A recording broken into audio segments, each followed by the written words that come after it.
Welcome back. You are in for another phenomenal segment because we're going to be talking shamanism and a shaman's noble death with Oscar Miro Quesada. So let me tell you a little bit about Oscar. Oscar is an earth honoring ceremonial author and a respected shamanic practitioner. He is the founder of the Heart of the Healer Shamanic Mystery School and originator of Pachacuti Mesa tradition, cross-cultural shamanism. And he is a soul brother for sure. So welcome, Oscar Miro Quesada. Napakuyaiki suyakunin runakunap. Tiayukui sonkopa ukupi. Greetings, soul of the people. Welcome into my heart, especially you, my beloved sister Ariel. Thank you for the opportunity to hold space and dance together in beauty and shamanic healing in service to our 7 generations. That said, I offer you some Palo Santo, some aromatic cleansing smoke for everybody who has joined us today to harmonize and enter into a unified field of consciousness expansive shamanic vision. It's an honor to be with you again, my good sister. Thank you. Thank you, Oscar. I'm delighted and excited for our segment.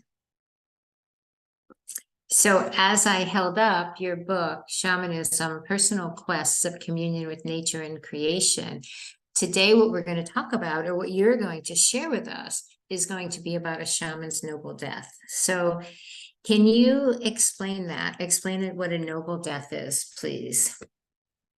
Well, certainly. And I invite everybody who is joining us to open up their consciousness, expand their mind, feel into their heart space, and access a memory of the most loving experience, most loving recent experience that they have been blessed with in their lives.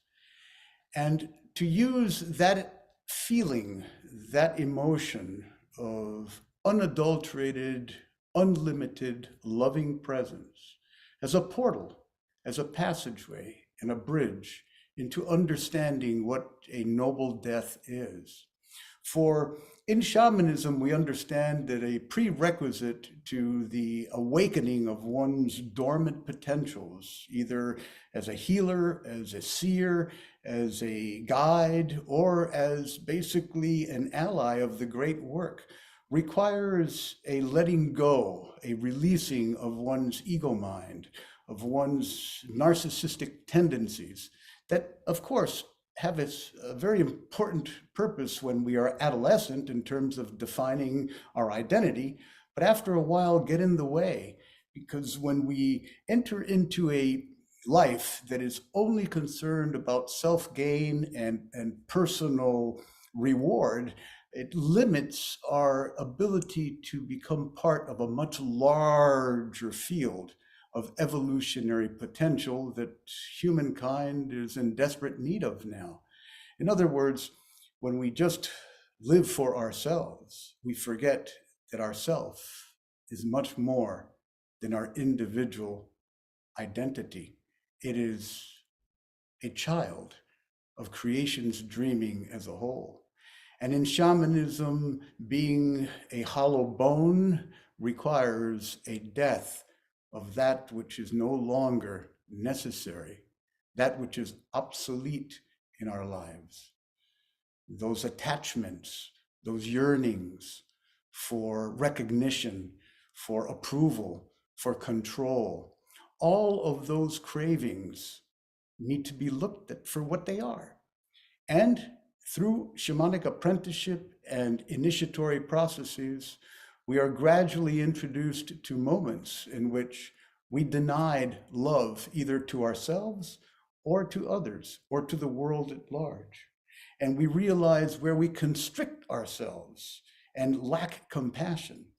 And these moments of waking up to the fact that, oh yes, I could have approached this relationship a little differently if I would have only been more tolerant, more accepting, and more graceful in my ability to understand where this person that seemingly was insulting or seemingly was denigrating of who I am must have been going through their own rite of passage, their own initiation, their own dismemberment.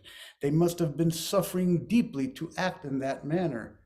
And as such, I must open my heart to receiving wherever they're at and not take anything personally. So at a psychological level, especially in reference to who we are in this postmodern, Western, industrialized world we live, it's important to remember the shamanic principle of the following. We teach love by the way we are, and we surrender all craving for approval and control to a wisdom far greater than ourselves. In doing so, we enter into a sacred relationship with creation as a whole, with our cosmic mother's blessings. And that, my dear sister, and all of you, means the following. Gratitude emerges from the deepest part of one's soul body. And gratitude fuels generosity, generosity of self. And that generosity of self opens to grace, capital G. Gratitude fuels generosity, which opens to grace. And that is the process of a noble death. And in the classic shamanic traditions, of course, there are various steps or phases to that process of initiation.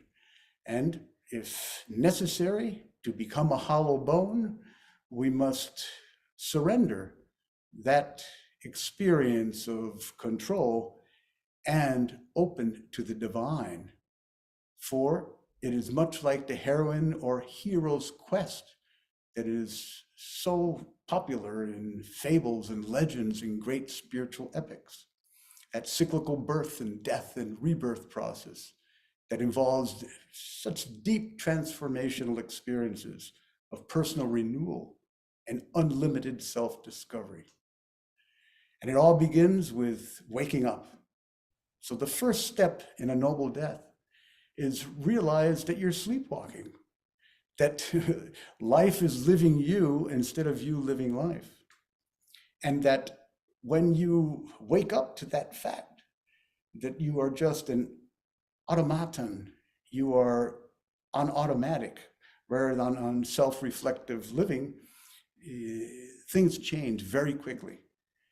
And usually that elicits an initiatory crisis, a breakdown that is meant to result in a breakthrough. And although you try to return to the comfort of being a sleepwalker, it is impossible once you wake up, as you well know.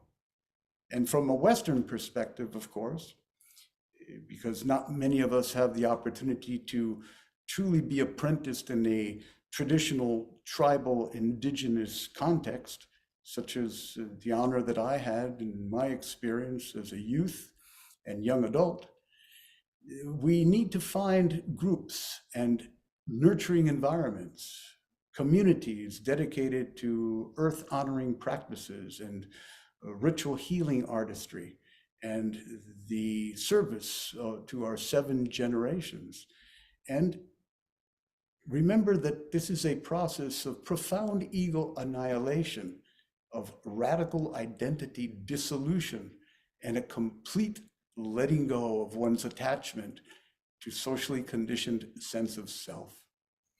During that moment in the Western world, we can notice very clearly that people who have experienced PTSD from war or personal trauma related to childhood abuse, identity crises, and psychological depersonalization, self-doubt and inner confusion, environmental and family chaos, life-threatening illnesses or severe health problems, periods of isolation or incarceration, physical or sensory deprivation, near-death experiences, anomalous phenomena, encounters with supernatural phenomena in a way that elicits us to die to be reborn, and many other types of encounters that require a radical change of who we are not seen as something to be feared or resisted, but as allies in our own evolution, as necessary components to the recalibration of who we are as empty, hollow vessels for the divine to move through us. And once we integrate that understanding, then the apprenticeship process begins. And there's inner and outer apprenticeship, as you well know, my good sister Ariel. You yourself haven't been through this type of wake-up call, this noble death. And teachers come in many ways during your apprenticeship process. They can come in the form of animals that show up unexpectedly in your life. They can come in the form of encounters with unseen beings from very ascended, elevated regions of Empyrean reality, of celestial abodes, angels and the like. They can come through visionary encounters with ancestral shamanic masters of the great work. And they can come also through seen and outer world experiences by finding an appropriate physical teacher, learning ceremony, ritual, and healing techniques, understanding the mythology and cosmology supportive of that particular shamanic path that you've been destined to walk, and immersing yourself in that type of study and apprenticeship results in profoundly meaningful personal realization that you are much more than just this three-dimensional physical entity, this temporarily Gaian passerby that is exploring this world that often seems extremely foreign to your true nature, to your true spiritual light. So therefore, these forms of apprenticeship have been part and parcel of our human earthwalk since the first seeding of consciousness on this planet. For we are the ones we've been waiting for. And shamanism, with its widespread appeal now, for it encourages people from all walks of life and ideological persuasions and cultural backgrounds to unite together and realize that we're all just holding hands, accompanying us together on the walk back home to the light. And that's what we call the return and reintegration. And at that point, our life becomes both a calling and the actualization of pure, unadulterated, selfless service to the well-being of our entire planetary ecosystem and beyond to the stars. So I invite you with an open heart and loving presence to heed the call to a shamanic life. A noble death allows us to be immortal in being, beyond form, fearlessly free to be all worlds, times, and places that summon me. In a nutshell, that's what a noble death is, my good sister. Thank you, Oscar. Thank you. As you were explaining it, what I was thinking and feeling is, so many people have what they consider their dark night of the soul, or they have a life crisis and they don't understand what's happening, or they don't have the tools or the wisdom, foundational wisdom to support them. But having a shamanic practice or an understanding of a shamanic practice and what's happening is the foundational wisdom someone can stand upon. Would you agree? Certainly. It's with any spiritual discipline that is both vocation and avocation, we have to realize that a map is necessary to explore heretofore unexplored territories of our psyche, of our mind. And there's nothing better than a shamanic cosmology or cosmovision, because it doesn't require belief. It is all based on experience, right? And so the tools that we are provided with uh, are hands-on practices in which, by placing some tobacco with very sacred intention at the base of a tree relative, or by singing a medicine song to the starlight above in that cosmic canopy that is our heavenly home, results in an amplification of our consciousness beyond all religion, beyond all belief, beyond all necessary adherence to a particular path other than your own heart's knowing that you are the source of all that is. So, in a sense, shamanism is our primordial way of being. It originated with our human impulse to care for something equal or more than we would care for ourselves. And it's that simple. So when you have a traditional, trustworthy foundation of shamanic lineage to apprentice in, you can be guaranteed that for millennia, whatever you're learning is still relevant and vital because it worked. And what works, if you work it, will work even more, as they say in recovery. And as you well know, I'm all in the process of recovery right now. Oh, absolutely, absolutely. So, 2 points that I want to just dig into a little deeper, and one of them is the concept of a hollow bone, becoming a hollow bone. And you had mentioned that was the beginning of, of the process of the noble death. Just explain that just a little bit more. Is that the idea that we need to release everything that isn't our essence in order to allow room for the new, or the next step? Like, speak to that, because it's actually a beautiful term.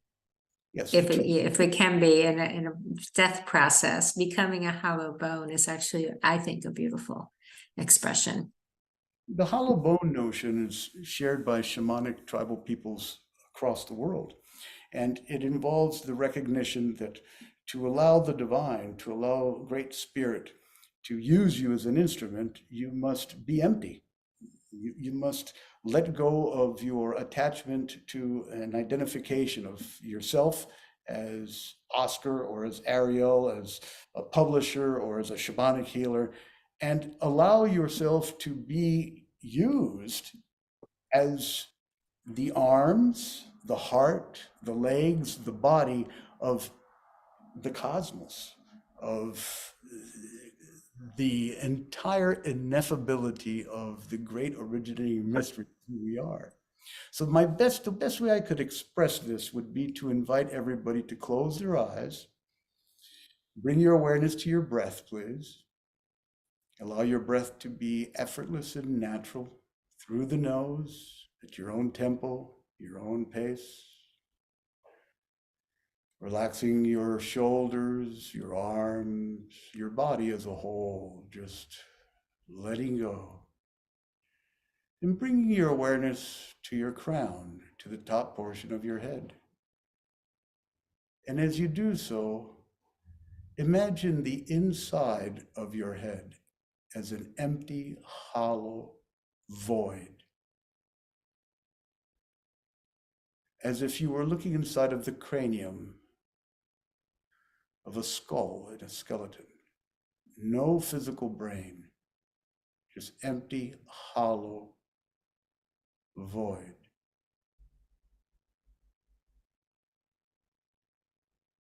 That is yearning to be illumined, to be filled with the most exquisite, elevating visions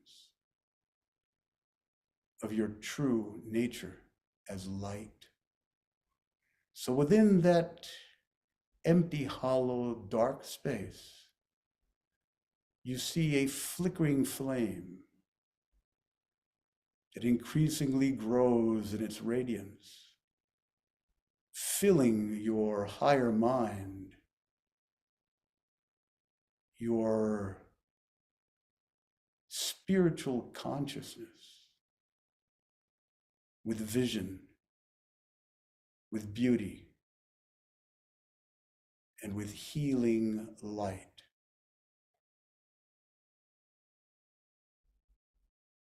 Now see yourself moving through the world in a constant state of realization that you are, in truth and essence, a being of light, and that has a vessel of that light. When you meet eyes with another, when you extend a smile to another,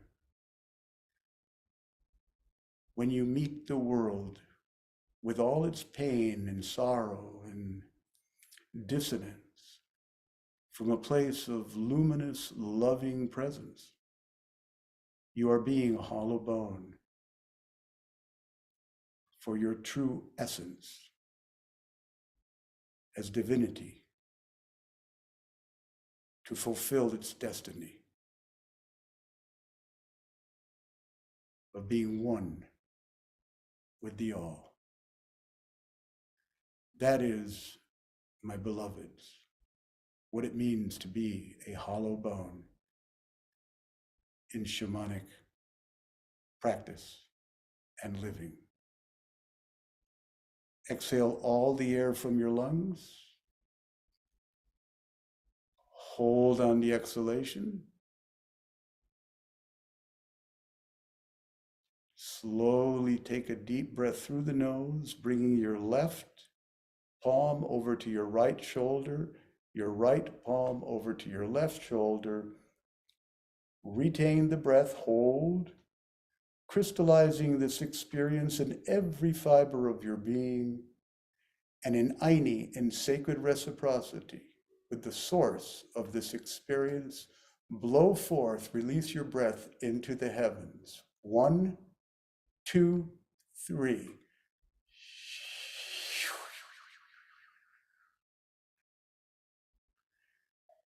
Beautiful. Gently open your eyes, returning to a state of peaceful, balanced, perfect, optimum health and equilibrium.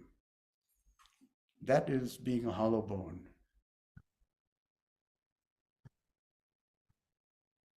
That was beautiful. That was beautiful. Thank you so much. And if I can we just take one more minute because I want to wrap this whole conversation and contextualize it with the concept of Dharma. You mentioned Dharma very briefly in the beginning, but what is Dharma, someone's Dharma, and how does that fit into this larger shamanic practice we've been discussing? Well, Dharma and sadhana, Dharma is one's soul's purpose, the way I understand it. And sadhana is one's spiritual practice. And shamanism is both Dharma, fulfilling one's soul's purpose. When you wake up to the shamanic call, when you heed the shamanic call, you're fulfilling your Dharma, your soul's purpose, because it just feels like it's your higher self, capital S, doing what it's meant to do as a two-legged earthling at this time. That's fulfilling your Dharma. Then you have the actual crystallizing of that Dharma in some way that it beautifies and sanctifies the world. And that's your practice, that's your sadhana. So they are inextricably linked.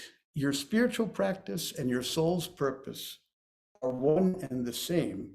Your spiritual practice is meant to, as I said, beautify and sanctify the earth. And your soul's dharma is meant to uplift your soul's potentiality to rise above, and with every incarnation, attain a much more refined, expansive level of realized divinity. And therefore, the next time you choose to come in, as bodhisattvas do, and many of you hearing these teachings, of course, have already realized that you're on the way to doing that. When you come back in by choice, then your presence, your medicine presence, your shamanic beauty is just amplified exponentially. So there's a progression that takes place. There's an evolution that takes place when you realize that, yes, my soul is meant to wake up fully and be a healing, loving light in whatever bardo, whatever realm of consciousness that creator, creatrix has chosen to bring me back to be of service as a catalyst of blissful healing, transformation in the lives of others. And my practice is to teach love by the way I live. That's the way I understand it. Oscar Miro Quesada, thank you so incredibly for this segment. I want to remind everyone that Oscar's book, Shamanism, Personal Quests of Communion with Nature and Creation, this wisdom, and so much more, including many different ceremonial practices, are included in this book. So Oscar is the author of Shamanism. And Oscar, thank you very, very much for today. Always an honor and much love, my good sister. Thank you.